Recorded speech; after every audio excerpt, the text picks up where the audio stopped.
Curious George, Hooray for Halloween by Margaret and H.A. Reys. This is George. He was a good little monkey and always very curious. One day, George and his friend, the man with the yellow hat, were on their way to a party at Mrs. Gray's house. George could not wait. He liked parties, and he was looking forward to seeing Mrs. Gray. But when the door opened, George did not see Mrs. Gray at all. He saw a witch. "Don't be afraid, George," said the man with the yellow hat. "This witch is our friend." The witch took off her mask. It was Mrs. Gray after all. "Oh dear," she said. "Did I forget to tell you this was a costume party?" George had never been to a costume party before. Inside, he saw more people that he knew. They were all wearing costumes. There was his friend Betsy, dressed up like an astronaut. And was that Bill? Why, he looked just like a mummy. George wanted to wear a costume too. "I have some dress-up clothes upstairs," said Mrs. Gray. "Would you like to use them to make a costume, George?" Mrs. Gray took George to a room with a big trunk filled with clothes. "Borrow anything you like, George," she said. "I have just the thing for your friend downstairs."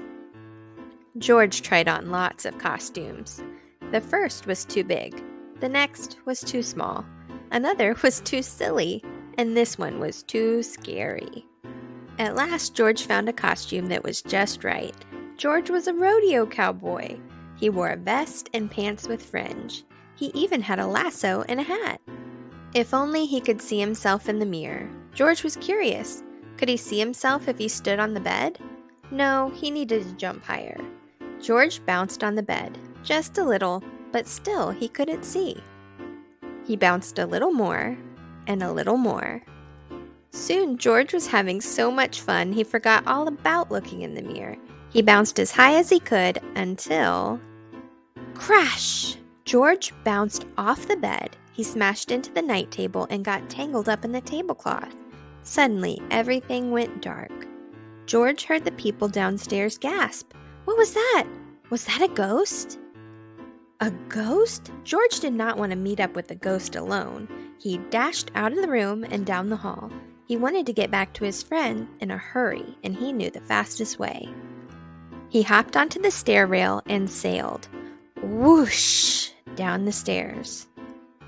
"It is a ghost!" someone screamed. Everyone turned. They looked scared, and they were looking at George. The ghost might be right behind him.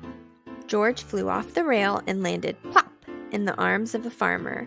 But this wasn't really a farmer. It was his friend, the man with the yellow hat.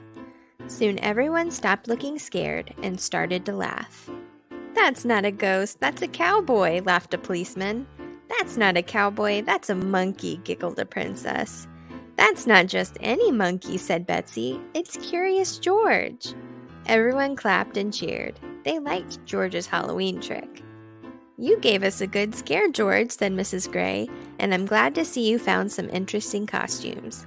Now why don't I take your ghost outfit so you can join the party?" After the guests bobbed for apples, lit jack-o'-lanterns, and played some party games, prizes for the best costumes were handed out. There was one prize for Betsy and one for Bill, and 2 for Curious George. "You were the best ghost and the best cowboy, George," said Mrs. Gray. Everyone had a good time at the party, especially George. Too soon it was time to say goodbye. Good night, George. Happy Halloween. Thank you for joining Mrs. Lindsay for Curious George, Hooray for Halloween by Margaret and H.A. Reys. I can't wait to go on another book adventure. Come back to Mrs. Lindsay's Book Nook, where everyone is a reader. Be sure to subscribe. See you next time, readers.